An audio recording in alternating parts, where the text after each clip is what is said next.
क्या बालक, पढ़ाई हो रही है? कॉपी कलम निकाल लीजिए।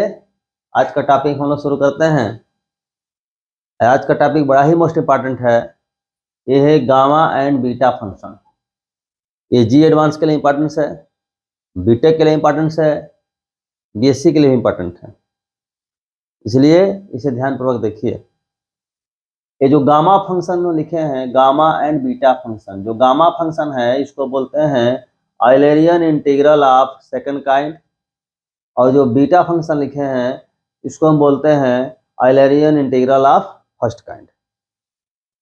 ठीक है। गामा फंक्शन को जो है एक लियोनार्ड आइलर थे, ये मैथमेटिशियन थे, जिनका आपका डेट ऑफ बर्थ था 15 अप्रैल 1707। समझ लो कितना पहले की बात है। और आपका 18 सितंबर 1783 तक रहे। तो लियोनार्ड आइलर जो थे आपका, इन्हीं के नाम पर गामा फंक्शन को आइलरियन इंटीग्रल कहा गया, बीटा फंक्शन को भी। ये जो थे लियोनार्ड आइलर जो थे आपके, ये स्विस मैथमेटिशियन थे और फिजिसिस्ट भी थे, और इनको जो है फाउंडर ऑफ प्योर मैथमेटिक्स भी बोला जाता है। ठीक है। और एक और मैथमेटिशियन हुए इनके साथ, एड्रीन मैरी लीजेंडर। ये बीटेक वगैरह में आपको पढ़ाया जाएगा, एमटेक करें या एमएससी करें या बीएससी करें, हर जगह लीजेंडर का नाम आएगा। ठीक है। तो आपका ये जो थे आपके आइलेरियन यानी आइलर और ये जो लीजेंडर थे, इन लोगों ने मिल करके बीटा फंक्शन का स्टडी किया। इसका नाम बीटा फंक्शन जो है ये दिए जैक्विस बिनेट ने, इनका दिया हुआ नाम है बीटा। और जो ग्रीक भाषा होती है, ग्रीक भाषा में आप जानते हैं बीटा ऐसे बोलते हैं, और बीटा जो है उसमें भी ग्रीक भाषा में भी स्मॉल लेटर और कैपिटल लेटर होता है। ठीक है। तो आपका बीटा ये स्मॉल बीटा है, कैपिटल बीटा को इंग्लिश के कैपिटल बी की तरह लिखते हैं। तो बीटा फंक्शन को ये बी से ही रिप्रेजेंट करेंगे, लेकिन एक्चुअल में क्या है, यह ग्रीक भाषा का कैपिटल बीटा है, इसलिए बीटा फंक्शन बोलते हैं। ठीक उसी तरीके से आपका गामा हम लिखते हैं ऐसे, पता है आपको, ये है स्मॉल गामा, और कैपिटल गामा जो होता है आपका ऐसे होता है। तो गामा फंक्शन को इस सिंबल से रिप्रेजेंट करेंगे और बीटा फंक्शन को इस सिंबल से रिप्रेजेंट करेंगे, क्योंकि ग्रीक भाषा का कैपिटल गामा ए है और कैपिटल बीटा आपका ये है। तो ये जो ही मैथमेटिशियन का नाम हमने लिया, जो परिचय दिया, इन लोगों ने किस तरीके से फंक्शन को डिफाइन किया, इसके बारे में हम लोग डिस्कस करेंगे, जो बहुत ज़्यादा इम्पॉर्टेंट है। देखिए शुरू करते हैं। आइए देखो बेटा, गामा फंक्शन लिखे हैं, ये इंटीग्रेशन है स्पेशल टाइप का, 0 to infinity different integration, e to the power minus T, t to the power n minus 1 dt। t के रिस्पेक्ट में इसको इंटीग्रेट करेंगे, उसके बाद आप लिमिट लेंगे, तब क्या देखेंगे आपका t तो खत्म हो जाएगा, बचेगा क्या, n का एक फंक्शन बचेगा, n का फंक्शन बचेगा। ये बात समझ में आ रही है? तो उसी को हम फंक्शन का नाम हम दिए हैं गामा n। ठीक है। अब यह जो आपका ओरिजिनल आप यही है। दूसरी बात, ये जो वेरिएबल है, वेरिएबल कुछ भी हो सकता है, डिफरेंट प्रॉपर्टी को हम जानते हैं ना, जैसे ई पावर माइनस टी है, ई पावर माइनस एक्स लिख दें तब भी कोई दिक्कत नहीं है, ऐसे भी लिख सकते हैं हम, समझ रहे हैं? इसलिए कंफ्यूज होने की जरूरत नहीं है, चाहे टी लिखा हुआ हो चाहे एक्स लिखा हुआ हो, बस ये फॉर्म आप याद रखिए, e to the power minus x, x to the power n minus 1 dx, ये है, इसी को बोलते हैं गामा n। अब इसी इंटीग्रेशन के बेसिस पर हम गामा के और सब फार्मूला बनाएंगे। कैसे बनाएंगे? देखिए, पहले हम डिराइव कर देते हैं एक वैल्यू गामा 1। गामा 1 की वैल्यू क्या है पहले ये समझ लीजिए। ठीक है। देखिए 0 to इन्फिनिटी गामा 1 बेटा, मतलब क्या हुआ, n के जगह हमने क्या लिखा है, 1 लिखा है। इस इंटीग्रेशन में चाहे टी के टर्म ले चाहे एक्स के टर्म में ले, जहाँ एन है वहां क्या लिख देंगे, एन के जगह क्या लिखेंगे, 1 लिखेंगे। यहाँ क्या हो जाएगा, e to the power minus x, यहाँ x टू दी पावर क्या हो जाएगा, n के जगह 1, 1 माइनस 1, तो 0 to infinity e to the power minus x, x to the power क्या हो जाएगा 0, और हम जानते हैं कि x टू दी पावर 0 की वैल्यू क्या होती है, 1 होती है। ये लिखने की आवश्यकता ही नहीं है। इतनी बात आप समझ गए। अब देखिए e to the power minus x है, तो इसका जब हम इंटीग्रेशन करेंगे तो क्या होगा, minus e to the power minus x. इसके बाद क्या करेंगे, हम लिमिट लेंगे। बात मुझे समझ में आ रही है। तो लिमिट लेंगे, माइनस बाहर निकाल लीजिए, e to the power minus infinity minus e to the power 0 हो जाएगा। यानी क्या हो गया, minus e to the power minus 0 हो गया, minus e to the power 0 हो गया। दिस इज इक्वल क्या हो जाएगी 1। ठीक है, यानी ये हुआ कि यहाँ लिख देते हैं हम, गामा 1 की वैल्यू हमको मिल गई कितनी, 1 है। गामा 1 की वैल्यू क्या है, 1 है। ठीक है, अब हम लोग निकालना सीखेंगे गामा 1/2।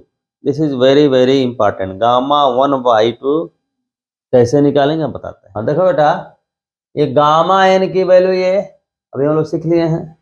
अगर हमें निकालना है गामा 1/2 तो n को रिप्लेस कर देंगे किससे, 1/2 से। तो 1/2 से रिप्लेस करोगे तो 1/2 माइनस 1 क्या हो जाएगा, -1/2। बात समझ रहे हैं ना। अभी से इंटीग्रेशन को हमें सॉल्व करना है।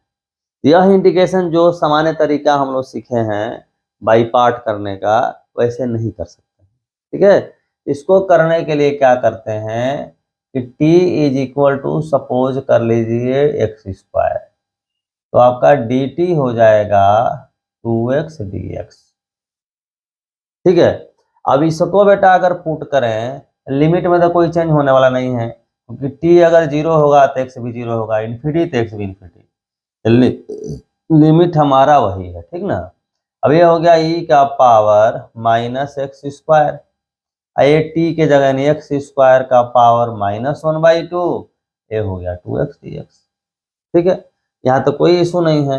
अब यहाँ 2 बाहर हो गया तो क्या हो गया आपका 0 टू इन्फिनिटी e का पावर -x², ये होगा x का पावर -1 इंटू x dx।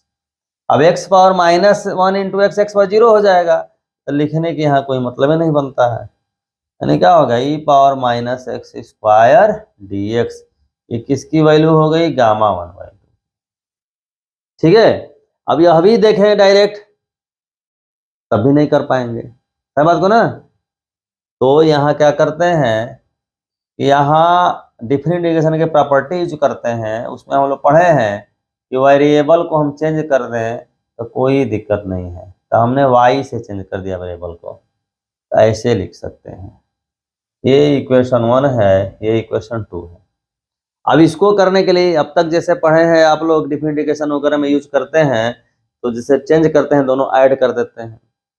यहाँ ऐड नहीं करेंगे, यहाँ नया काम करेंगे, क्या, मल्टीप्लाई करेंगे। मल्टीप्लाई करेंगे तो क्या हो जाएगा, गामा 1/2 का होल स्क्वायर। यहाँ क्या हो जाएगा भाई, 2 इंटू 2 4 हो जाएगा। ये 0 टू इन्फिनिटी 2 इंडिकेशन आ गया हमारे पास, e power -x² plus y² हो जाएगा, dx और dy हो जाएगा। ठीक है, यह भी कम खतरनाक नहीं है, इसको सीधे नहीं कर सकते। इसको करने के लिए हम करेंगे वेरिएबल चेंज करेंगे, मतलब यह जो है कार्टेशियन फॉर्म में है, हम इसे बदल देंगे पोलर फॉर्म में। पोलर फॉर्म में आप जानते हैं कि किसी पॉइंट का कोऑर्डिनेट आपका कार्टेशियन में xy होता है, तो पोलर में क्या होता है r थीटा, जहाँ x इज इक्वल क्या होता है r cos थीटा और y इज इक्वल क्या होता है r sin थीटा। तो x is equal to r cos theta और y इज इक्वल टू हम r sin थीटा लिखते हैं। ठीक है, तो यह इंटीग्रेशन बदल के हो जाएगा आपका गामा 1/2 का whole square is equal to double integration ही हो जाएगा e का पावर माइनस, बेटा x के जगह r cos थीटा लिखेंगे, r² cos² theta r² sin² theta, R square common हो जाएगा, तो cos square theta plus sine square theta क्या हो जाएगा, 1 हो जाएगा।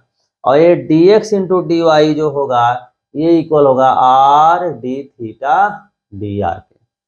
ठीक है, ये कैसे है होगा, ये अलग से आपको प्रूव करा दिया जाएगा।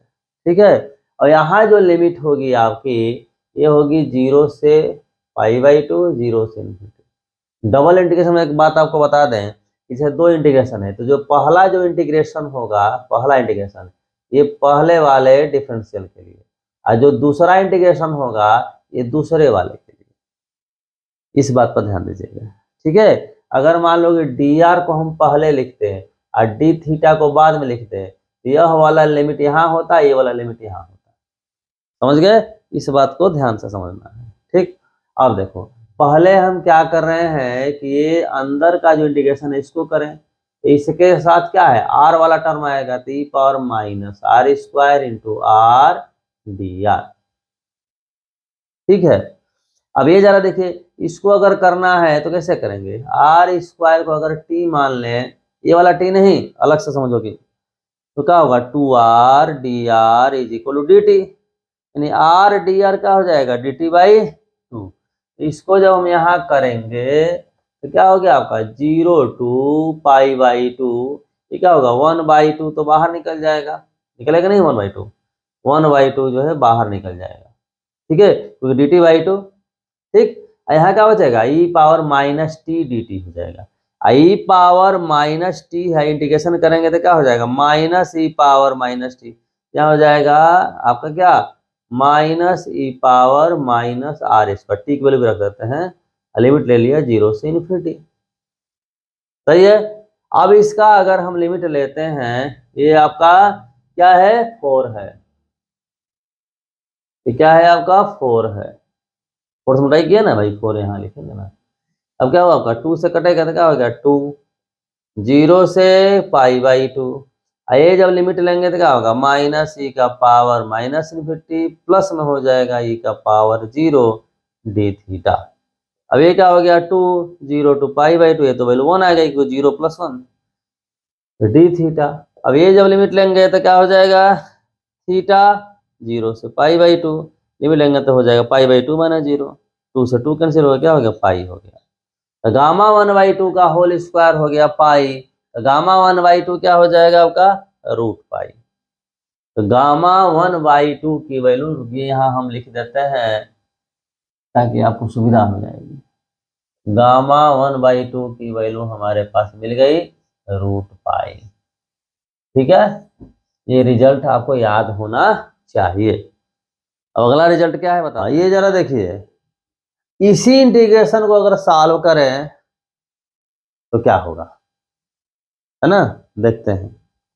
ये आपका मान लिया फर्स्ट फंक्शन, ये मान लिया आपका सेकंड, बाई पार्ट से अगर करते हैं तो फर्स्ट फंक्शन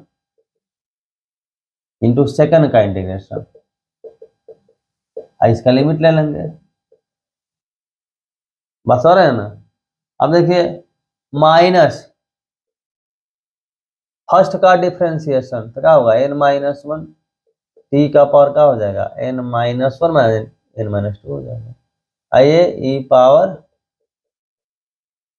ठीक, और इसका अगर लिमिट लेते हैं, या लिमिट लेना ध्यान दीजिए आपका, हम तो वैल्यू जैसा सीधे हम रख के दिखा देते हैं, एक्चुअल में लिमिट लेते हैं। ठीक ना, तो लिमिट लेंगे आपका, तो ई पावर माइनस टी है, इससे क्या हो जाएगा आपका ई पावर माइनस इन्फिनिटी समझिए कि होगा, यानी ये 0 हो जाएगा, तो 0 बना देगा।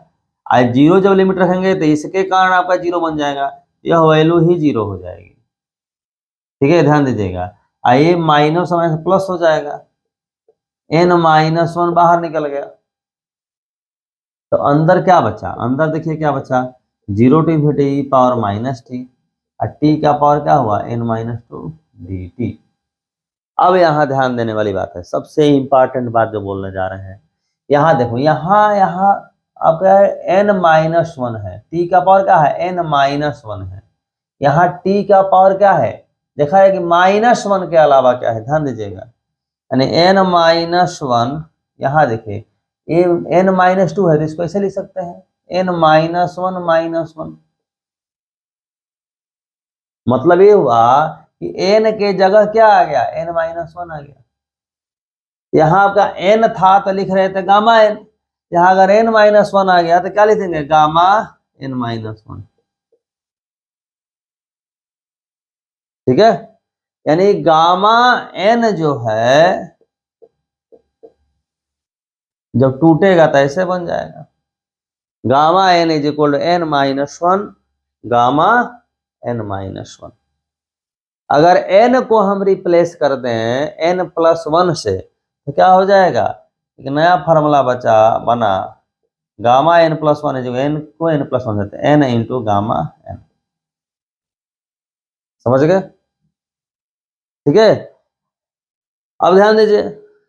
अब मान लीजिए हम आपसे ये बोले कि गामा n की वैल्यू निकालिए, ठीक ना, या गामा n+1 की ही वैल्यू निकालिए, या n को हम बोल दें कि नेचुरल नंबर है, n को बोल दें कि नेचुरल नंबर है। तो जरा देखिए, अगर उस हिसाब से अगर तोड़े तो क्या होगा, ध्यान दीजिएगा, n gamma n, gamma n यहाँ से क्या लिख देंगे, मतलब जो भी आपका लिखना है, ध्यान, इससे फार्मूला क्या बना है, n है, ये क्या है, एक 1 माइनस कर दीजिए और फिर गामा n-1, इसको क्या n-1 गामा।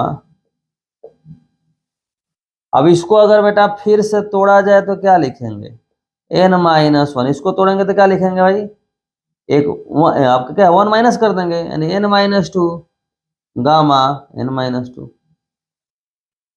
ऐसे ही अगर इसको तोड़ते जाए तो चूंकि n नेचुरल नंबर है तो n-2 n-3 n-4, लास्ट में क्या आएगा, 1 आएगा। क्या आएगा, 1 आएगा। तो ये क्या मिल जाएगा कि n-1 n-2 so on, last में होगा 1 इंटू गामा 1। बोलिए होगा ना, 1 इंटू गामा 1। अब गामा 1 की वैल्यू हम निकाल चुके हैं, क्या 1, गामा 1 की वैल्यू 1 निकाल चुके हैं, तो गामा 1 की वैल्यू 1 यहाँ रख देंगे। तो बचा हमारे पास क्या, n into n-1 into n-2 1, तो क्या हो जाएगा, फैक्टोरियल n, यानी gamma n+1 is equal two factorial n होगा। कब होगा, जब n बिलोंग्स टू क्या है, नेचुरल नंबर है। n अगर नेचुरल नंबर है तब आपका ऐसा होगा। बात समझ रहे हैं, यहां तक कोई दिक्कत है, कोई दिक्कत नहीं है। ठीक है, जब n अगर नेचुरल नंबर है तो gamma n+1 is equal two factorial n। अब जो है मान लीजिए आपके सामने ये रख दिया जाए, ये फार्मूला, इसमें कहते यहाँ n बिलोंग्स टू, आप n रख देंगे तो ठीक है क्या, जरा देखिए चेक करिए, गलत हो जाएगा। क्यों हो जाएगा गलत, कि अगर n इज इक्वल टू 1 अगर रखते हैं यहाँ तो गामा 1, तो क्या हो जाएगा, 1-1 0 हो जाएगा, तो गामा 1 0 हो जाएगा, फार्मूला ही गलत हो गया। कोई गामा 1 की वजह से 1 निकाल चुके हैं ऑलरेडी हम, लेकिन यहाँ रखेंगे तो कोई दिक्कत नहीं है। n इज इक्वल 1 रखिए तो क्या हो जाएगा, गामा 2, यानी गामा 2 की वैल्यू फैक्टोरियल 1 हो जाएगा, फैक्टोरियल 1 की वैल्यू 1 हो गई, है ना। मतलब यहाँ से आपका निकला कि गामा 2 की वैल्यू जो है फैक्टोरियल 1 हुई। अब फैक्टोरियल 1 हुई मतलब क्या हो गया, आपका 1 हुआ, यानी गामा 2 की वैल्यू संयोग से क्या आ गई, 1 आ गई। इंपॉर्टेंट बात, गामा 2 की वैल्यू क्या आ गई, 1 आ गई, और गामा 1 की वैल्यू क्या आ गई, 1 आ गई। ठीक है, अब थोड़ा देखिए जरा सा, इसको थोड़ा सा वेरीफाई करके हम देखते हैं कि क्या ये बात सही है क्या। जैसे गामा 2 हम यहाँ से अगर निकालें तो क्या लिखेंगे, e⁻t, n की जगह 2, n की जगह 2 लिखेंगे तो क्या होगा, 2-1 यानी 1 t हो जाएगा। ये हो गया। अब इसको बेटा अगर इंटीग्रेट कैसे करें, इसको फर्स्ट फंक्शन सेकंड फंक्शन, तो first function t integration of second यानी माइनस, ये लिमिट ले लेंगे, फिर -0 to ∞। फर्स्ट फंक्शन का डिफरेंशिएशन क्या है, 1, तो 1 लिख देंगे। आइए, सही है। अब यहाँ बेटा लिमिट जब लेंगे तो e का पावर -t ∞, अगर ये 0 कर देगा, और लोअर लिमिट आपका ये टी के कारण जीरो हो जाएगी, नहीं वैल्यू तो जीरो हो गई। अब माइनस क्या हो गया आपका, प्लस हो गया। आई पावर माइनस टी क्या करेंगे, फिर से integration E minus e power minus T. अब फिर लिमिट ले लीजिए, यानी क्या हो गया आपका माइनस ई का पावर माइनस इन्फिनिटी प्लस में ई का पावर जीरो, यानी जीरो प्लस वन वन हो गया। वेरीफाई भी हमारा हो गया। ठीक है, तो सबसे इंपॉर्टेंट जो आपका ये जो फार्मूला बना गामा एन बराबर या ये gamma N plus one is equal N N N into gamma N, अगर नेचुरल नंबर है तो फैक्टोरियल एन के इक्वल होगा। गामा 1/2 की वैल्यू आपकी √5। ठीक है, ये जो आप कितने रिजल्ट निकले, एक रिजल्ट, ये दो रिजल्ट, ठीक है, और यहाँ से ये आपका तीसरा रिजल्ट आपका मिल गया। तीन रिजल्ट से आपका गामा के लगभग क्वेश्चन हो जाएंगे। ठीक है, तब आपको बताते हैं बीटा फंक्शन, उसके बीटा और गामा में रिलेशन बताएंगे, तब और सब क्वेश्चन आपके बनेंगे, और इसकी गामा का और प्रॉपर्टी ही बताएंगे। ये पहले हम चाहते हैं कि बीटा फंक्शन से आपको इंट्रोड्यूस कराते हैं। ठीक है, ये देखो बेटा, ये लिखे हैं बीटा फंक्शन। तो बीटा फंक्शन को ऐसे डिफाइन किया जाता है, जैसे आपका गामा फंक्शन ने बोला इंटीग्रेशन हमने दिया था, वैसे ही आपका बीटा फंक्शन इंटीग्रेशन जो होता है 0 to 1 होता है, x to the power m-1 1 minus x to the power n-1 dx। ठीक है, ये आपका होता है। सही है, अब देखिए जा, इसमें आप वेरिएबल अगर चेंज करें ऐसे भी लिख सकते हैं, 0 to 1 y to the power m-1 1 minus y to the power n-1 dy। यानी वेरिएबल x के टर्म में लिख दें या y के टर्म में लिख दें या z के टर्म में लिख दें या t के टर्म में लिख दें, उससे कोई फर्क नहीं पड़ता है। समझ गए बात को, कोई दिक्कत है तो कैसे हो लिख सकते हैं, ये बात तो समझ में आ गई आपको। अब यहाँ एक बड़ा ही इंपॉर्टेंट प्रॉपर्टी आपको बताते हैं। हम देखते हैं कि अगर x को 1 माइनस वाई से रिप्लेस कर दें तो क्या होगा, हमें जानना चाहते हैं। तो बेटा यहाँ हो जाएगा dx इज इक्वल क्या हो जाएगा माइनस dy। ठीक है, यहाँ क्या हो जाएगा, लिमिट जरा देखिए, बताइए पहले क्या होगा। x की वैल्यू जब 0 लिखेंगे, लोअर लिमिट x अगर 0 तो 0 is equal to 1 minus Y, तो y इज इक्वल क्या हो जाएगा 1 हो जाएगा। और x अगर 1 लिख दें अपर लिमिट, तो 1 से 1 कैंसिल, y की वैल्यू 0 हो जाएगा। यानी यहाँ लिमिट हो गई 1 से 0, और x के जगह क्या हो गया भाई, तो 1 माइनस वाई का पावर m-1। यहाँ क्या हो गया 1 minus x is equal 1 minus Y, तो 1 माइनस एक्स इज इक्वल क्या हो जाएगा वाई इधर आ गया, x इधर आ गया, ये हो गया y का पावर n-1। ये हो गया माइनस dy। ठीक है, जैसा कि प्रॉपर्टी हम जानते हैं, अगर ये लिमिट को चेंज करें, ऊपर नीचे कर दें, लोअर को अपर अपर को लोअर, तो क्या होता है माइनस से मल्टीप्लाई हो जाता है, यहाँ एक माइनस आई है। ठीक है, ये आपका प्लस बन जाएगा, 0 to 1 हो जाएगा, माइनस खत्म हो जाएगा, ऐसे लिख देते हैं।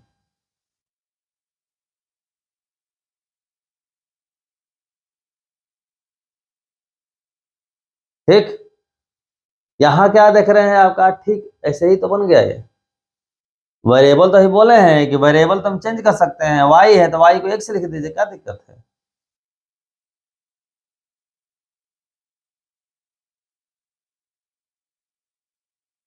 लिख सकते हैं ऐसे। अब इसमें अंतर क्या देख रहे हैं, अंतर ये देख रहे हैं कि जहां m था वहां आ गया n, और जहां n था वहां आ गया m। ठीक है, तो इसको बोल रहे थे बीटा mn, तो इसको बोलेंगे बीटा nm। पहले जो रहेगा उसको पहले लिखेंगे, यानी ये निष्कर्ष निकला कि beta mn is equal to beta nm।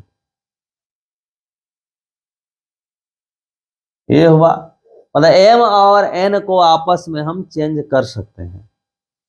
ठीक है, तो इस प्रॉपर्टी को हम बोलते हैं सिमेट्रिकल प्रॉपर्टी।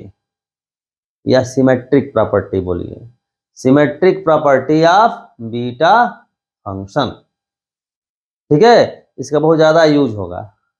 ठीक है ना, मैंने बीटा एम एन को लिख सकते हैं बीटा एन एम। जैसे हमने लिख दिया, मान ली कोई वैल्यू निकाला बीटा 2 3,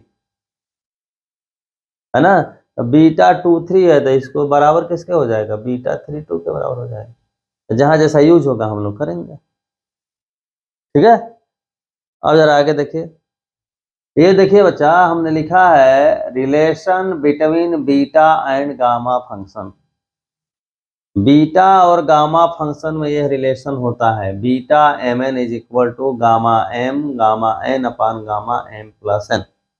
इसको हम लोग प्रूव करेंगे, लेकिन अभी हम प्रूव नहीं कर सकते। इसका प्रूफ समझने के लिए हमें बीटा फंक्शन और गामा फंक्शन के कुछ ट्रांसफॉर्मेशन पढ़ने होंगे। बात समझ रहे हैं? तो पहले उस ट्रांसफॉर्मेशन को हम लोग पढ़ेंगे, सीखेंगे, उसके बाद इस रिलेशन को हम प्रूव करेंगे। लेकिन अभी इस रिलेशन से एक रिजल्ट आपको दिखाते हैं कैसे, बड़ी आसानी से आप कर सकते हैं। ठीक है, क्या हम चाहते हैं जरा देखिएगा। जैसे अगर m और n को हम लिख दें 1/2, तो क्या हो जाएगा, beta 1/2 is equal to gamma 1/2 gamma 1/2 gamma 1/2 plus 1/2, यानी क्या हो गया, गामा 1/2 का होल स्क्वायर, और नीचे क्या हो जाएगा, गामा 1। गामा 1 की वैल्यू हम क्या जानते हैं, 1 होता है, लेकिन जरूरत नहीं है। मतलब ये हुआ कि गामा 1/2 का होल स्क्वायर इक्वल हुआ किसके, तो बीटा 1/2 के। और अभी अभी हम लोग सीखे हैं कि beta M N is equal to 0 to 1 x का पावर m माइनस 1 और 1 माइनस x का पावर n माइनस 1 dx, इन्हें सीखे हैं। तो अगर हम ये बोलें, ठीक है, कि बीटा 1/2 होगा तो क्या बोलेंगे, 0 to 1 x का पावर 1/2 माइनस 1 और 1 माइनस x का पावर 1/2 माइनस 1। सही है, यानी यह वैल्यू क्या हो जाएगी, 0 to 1 x का पावर क्या हो जाएगा, -1/2 और 1 माइनस x का पावर क्या होगा, -1/2 dx। सही है, अब यह बेटा वैल्यू देखोगे कि क्या हो जाएगी, 0 to 1, ये हो जाएगा dx अपान रूट में हो जाएगा ना, यानी x का पावर 1/2 1 माइनस x का पावर 1/2, यानी ये क्या हो जाएगा, 0 to 1 dx upon under root x into हो जाएगा 1 माइनस x। ठीक है, ये इंटीग्रेशन हमको मिला। अभी इसको जरा देखते हैं भाई, इसको हम यहाँ करके दिखाते हैं कि क्या होगा। ठीक है, यानी गामा 1/2 का होल स्क्वायर हमको मिल रहा है, dx 0 to 1 रहेगा ही, ये ब्रैकेट ओपन करेंगे तो x माइनस एक्स स्क्वायर। और इस इंटीग्रेशन को हम कैसे करेंगे, ठीक ना, तो कैसे करते हैं, इसको परफेक्ट स्क्वायर बना के करते हैं, बना के दिखाते हैं आपको। x माइनस एक्स स्क्वायर लिख सकते हैं, minus x square plus x. Perfect square बनाना है, माइनस कॉमन ले लीजिए, ये हुआ। परफेक्ट स्क्वायर कैसे बनता है, तो x का जो कोफिशिएंट है ना, इसके हाफ का स्क्वायर ऐड करें और हाफ का स्क्वायर क्या करें, हम सब्ट्रैक्ट करें, तो कोई फर्क नहीं पड़ेगा। फायदा क्या हुआ भाई, ये हो गया माइनस, अंदर हो गया, यहाँ से आता है कि x माइनस 1/2 का होल स्क्वायर, a माइनस 1/2 का होल स्क्वायर। अगर ब्रैकेट हम ओपन करेंगे बेटा तो ये हो जाएगा माइनस, ये हो जाएगा प्लस, यानी यह वैल्यू हो जाएगी ऐसे 0 to 1 dx upon under root 1/2 का whole square minus x minus 1/2 का होल स्क्वायर। ये बात समझ में आ रही है? अब अब दिमाग में आएगा कि ये हम कैसे करें। तो ये इंटीग्रेशन आप जानते हैं, क्या जानते हैं कि dx अपान अंडर रूट ए स्क्वायर माइनस एक्स स्क्वायर है, ये होता है साइन इनवर्स x बाई ए होता है। तो क्या हो जाएगा ये हो जाएगा sine inverse x minus 1/2 divided by 1/2 limit 0 to 1। ये थोड़ा सा हम ढंग से कर देते हैं। ये क्या हो जाएगा 2x माइनस 1/2 कट जाएगा।